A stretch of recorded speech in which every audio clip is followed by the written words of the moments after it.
Estamos poniendo la mañana en camino, estamos en el 98.7.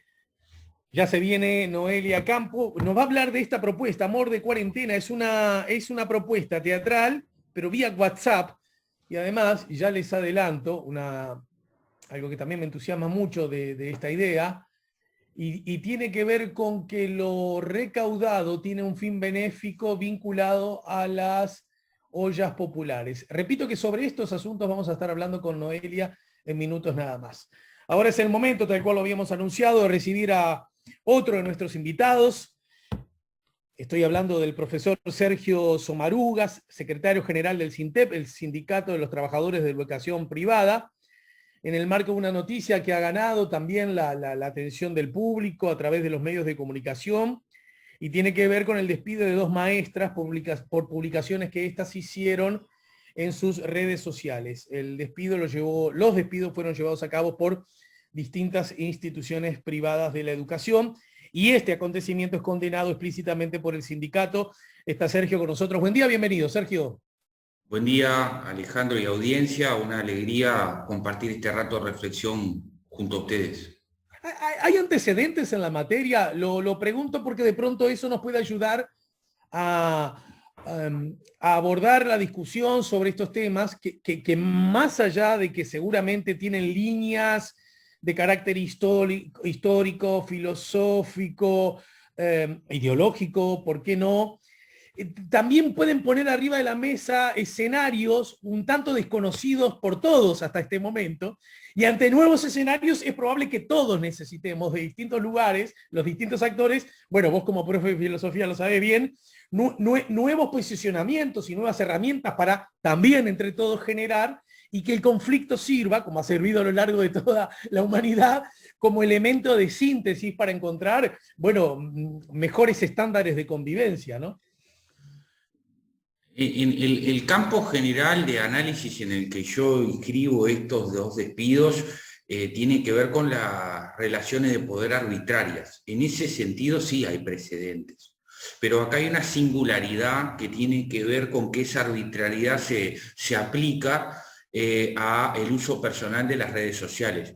Y ese tipo de despidos, si bien hay algún precedente de hace tiempo atrás, no son recurrentes ni son, digamos, una circunstancia cotidiana.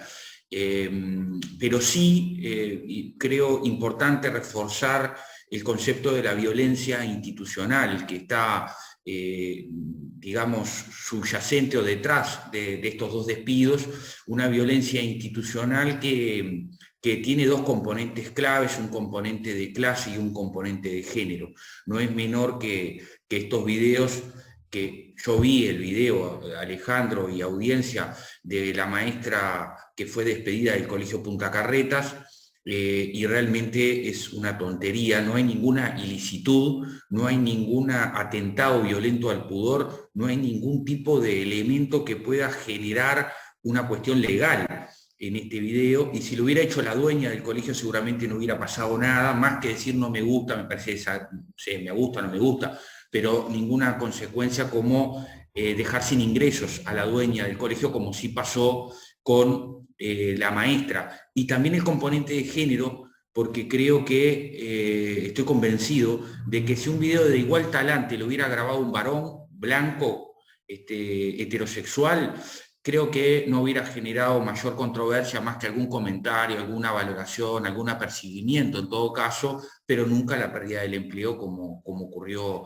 en esta situación, que además, y termino, se da en medio del año escolar, Alejandro, y esto es particularmente importante resaltarlo porque en el sector la reinserción laboral a esta altura del año es casi imposible. O sea que esta maestra no solo pierde su trabajo, sino que pierde la posibilidad de reinsertarse laboralmente porque las plantillas ya están llenas. Y además con el agravante de estar en medio del peor momento de la pandemia y de la emergencia sanitaria, ¿no? Uh-huh. Y en ese contexto, y simplemente para avanzar en el análisis, en el desarrollo y además en poner a disposición del público la mayor información posible.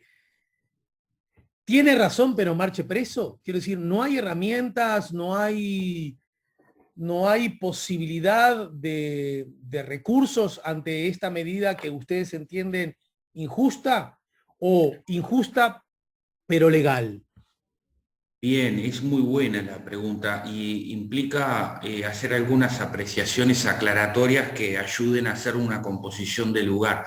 Primer elemento, la trabajadora no es afiliada a nuestro sindicato, nosotros no la representamos legalmente. Lo que sí advertimos es que hay una situación de injusticia laboral y que el mensaje que se transmite tiene que ver con un avasallamiento o un deterioro en los términos de uso de las libertades públicas y los derechos fundamentales, como la libertad de expresión, y que eso es una espada de Damocles sobre todas y todos, no solo sobre ellos. O sea, que esta situación la afecta particularmente a la maestra, pero trasciende esta afectación. Pero legalmente hay herramientas y sindicalmente también hay herramientas para recusar el despido, pero al no estar afiliada nosotros no podemos ejercer la representación directa. Eso por un lado. Pero asimismo es importante también señalar que en Uruguay la legislación vigente autoriza o permite a las empresas hacer libre disposición de los trabajadores. Es decir, una empresa puede despedir a un trabajador o a una trabajadora por la sin razón de la fuerza. No me gusta tu cara, no quiero que trabajes más acá y punto, se acabó, sin ningún tipo de argumento racional y fundamento lógico. Bien, y en ese es un problema, perdón Alejandro, ese es un problema importante en la democracia uruguaya. Ajá. Es decir, aunque no haya el empleado, la empleada, aunque no hayan cometido ninguna incorrección, incluso de las, aunque no sean incorrecciones de carácter legal, incluso de las previstas en el contrato de trabajo, por decirlo así. Bueno, mirá, abriste la puerta para otro tema que es muy importante, que es el del contrato de trabajo, pero antes, para darte respuesta final o una más concluyente, decir que cuando hay un problema legal, a nuestro entender una anomia, porque el mundo de las empresas tiene más libertad que las personas, ¿no? O sea, las empresas pueden hacer discrecionalmente despedir a las personas. No digo que lo hagan todas porque sería injusto, no es así además, pero si una empresa quiere despedir a una maestra en la mitad del año, la despide sin más. Recién en el 2018 SINTEP logró, y lo digo con mucho orgullo y con mucha dignidad, somos el único sector privado del Uruguay, de todas las actividades privadas que existen en el país, que prohibió el despido a las mujeres embarazadas y durante el periodo de lactancia. Hoy una mujer embarazada no puede ser despedida y mientras esté lactando tampoco puede ser despedida, salvo que cometa una notoria mala conducta o una ilegalidad, que eso por supuesto que está habilitado. Respecto a lo otro, el contrato, a mí me llamó poderosamente la atención declaraciones públicas del señor ministro de Trabajo, en tanto dio a entender que el despido de las maestras podía estar anclado en alguna cláusula contractual. Y esto es un falso concepto, pero que lo diga el ministro de Trabajo, que debe velar por el cumplimiento de las normas laborales, me preocupó de sobremanera, Alejandro y la audiencia. ¿Por qué? Porque ningún contrato... Voy a poner un ejemplo para ser bien didáctico. Supongamos que firmamos un contrato en donde en ese contrato se establece que los trabajadores tenemos que hacernos una vez al año un chequeo médico y que le debemos proveer a la empresa los resultados del chequeo médico. Eso, vamos a decir, está en el contrato, lo firmamos. Mi pregunta es, Alejandro, ¿que esa cláusula esté en el contrato, la hace legal? Claro, claro. No alcanza con que algo esté en el contrato para que, es más, puede ser francamente ilegal, ¿no? No, es que lo es, Alejandro. La ley 18.331 establece que esos datos, como el dato de la información médica de las personas, es un dato personalísimo, pero además está el artículo 72 de la Constitución de la República. A lo que voy es, ninguna cláusula contractual entre privados está por encima de la ley y de la Constitución. Por tanto, decir que habría que revisar qué dice el contrato para ver si los despidos fueron legítimos, legales son, porque ya lo expliqué, una empresa puede despedir cuando quiera, lamentablemente, pero la legitimidad es otra cosa y realmente no hay legitimidad porque el contrato no puede tener cláusulas anticonstitucionales o ilegales. Sí, sí. Bien. Hay asuntos de este acontecimiento que en la narración de los hechos, más allá que son bastante conocidos, lucen como por lo menos dignos de ser tenidos en cuenta. Se trata de dos maestras que trabajan en escuelas, colegios distintos, ¿verdad?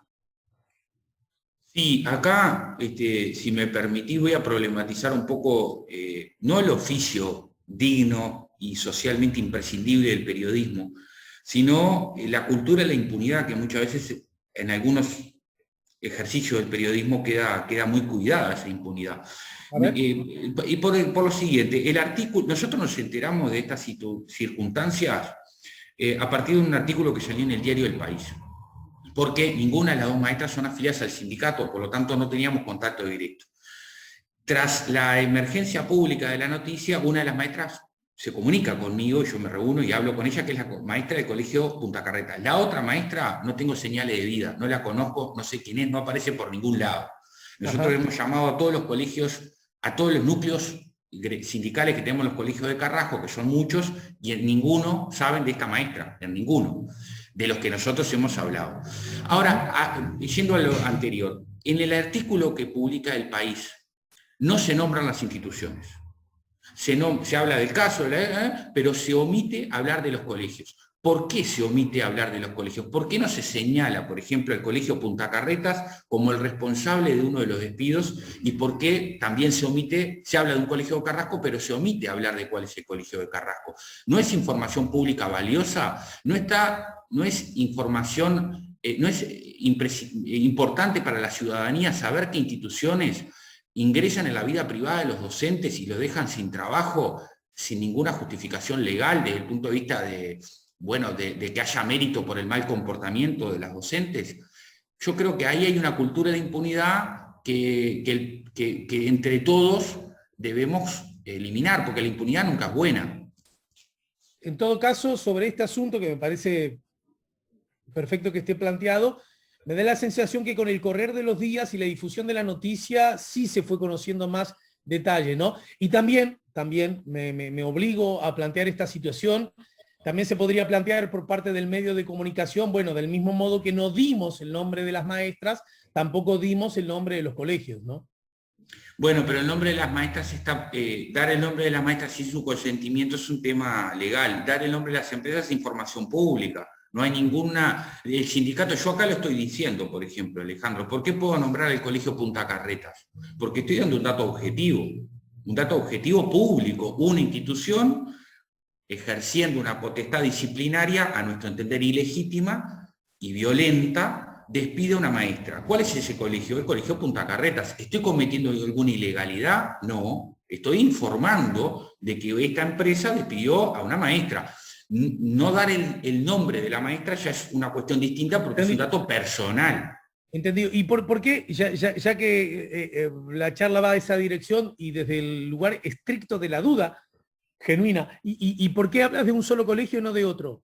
Porque el otro no lo sé, ese es el asunto. El colegio de Carrasco. Sergio, ni tengo necesidad de decir con inmenso respeto, me resulta raro en Uruguay, en Montevideo, que no sepamos, es decir, el nombre del colegio, porque...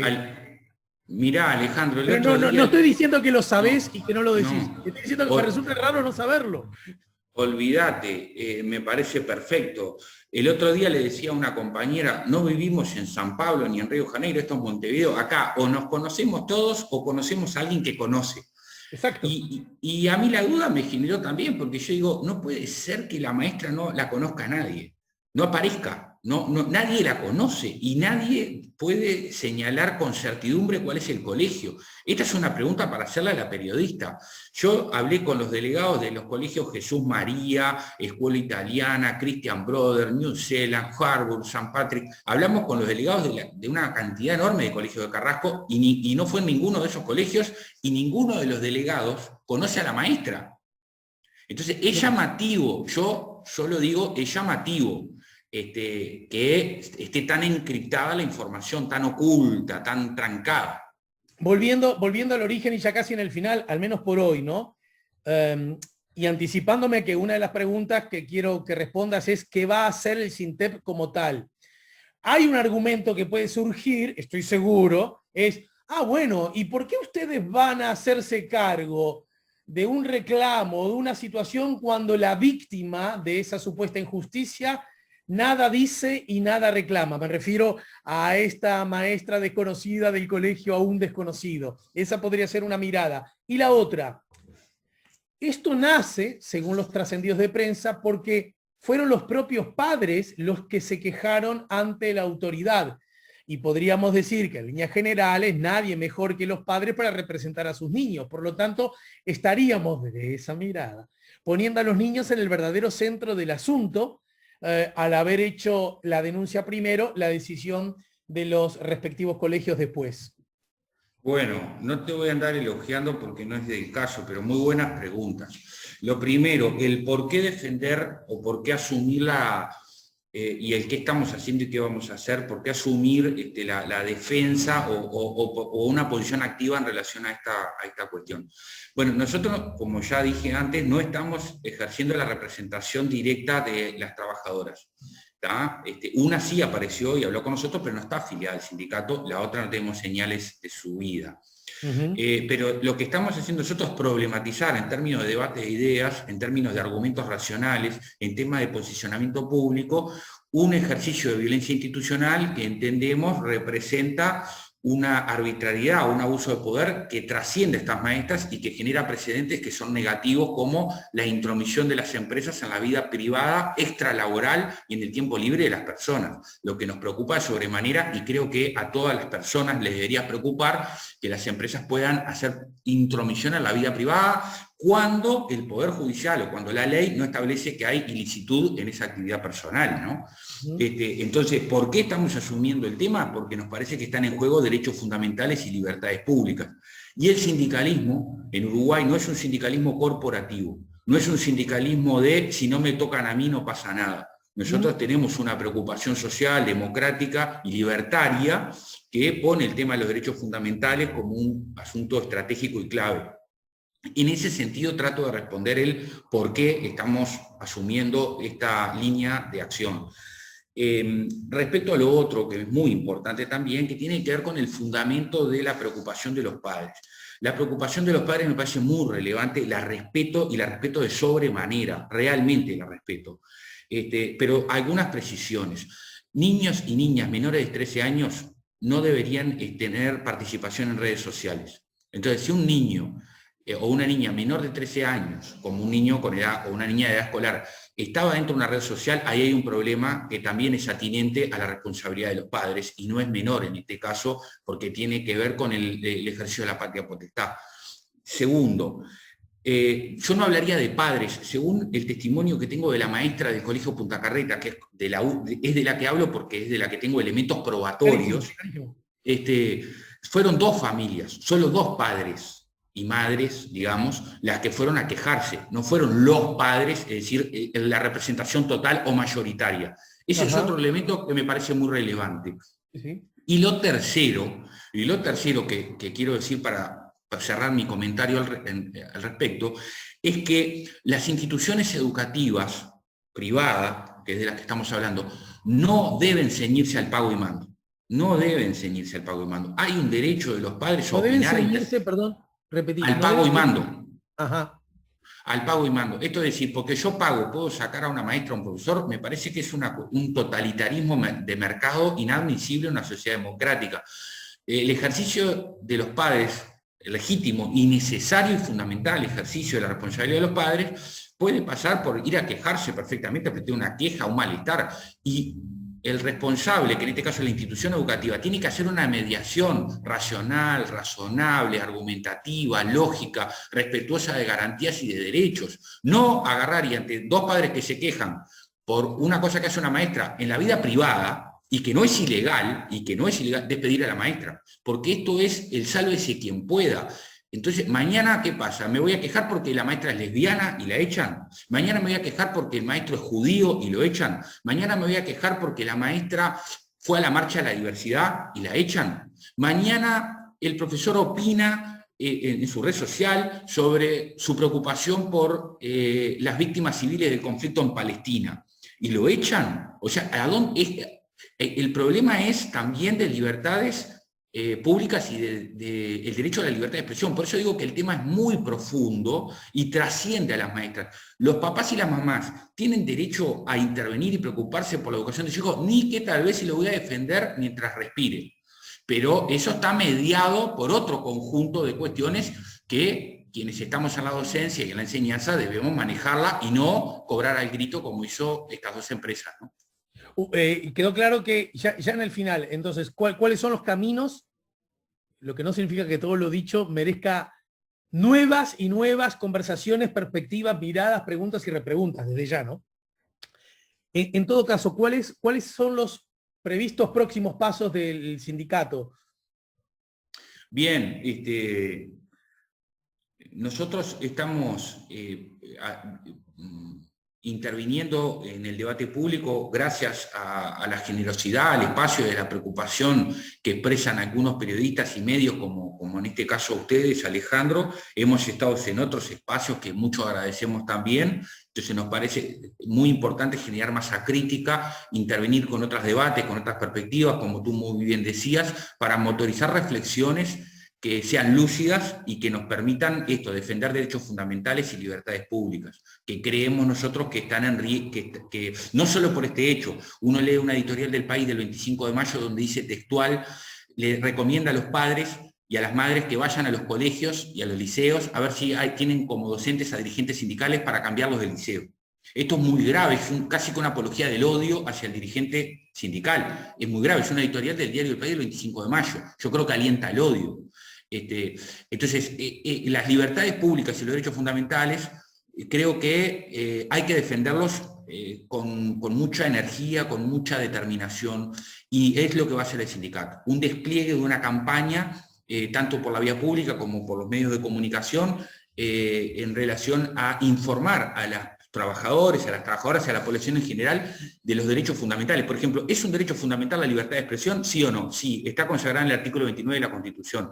¿Es un derecho la intimidad? Sí, es un derecho. Está consagrado en el artículo 7 y en el artículo 72 de la Constitución y en la ley 18.331. ¿Es un derecho afiliarse al sindicato y hacer paro? Sí, es un derecho. Está en el artículo 57 de la Constitución y está en la ley 7.940. Y así podría seguir. Lo que tenemos que hacer es informar sobre derechos y ejercerlos, porque los derechos cuando no se ejercen, el único que gana es el poder. Bien. Al profesor, secretario general justamente del SINTEP, el Sindicato de los Trabajadores de la Educación Privada, Sergio Sommaruga, gracias por el tiempo y nos reencontramos más temprano que tarde, ¿sí? Ni que tal vez, un gracias muy grande.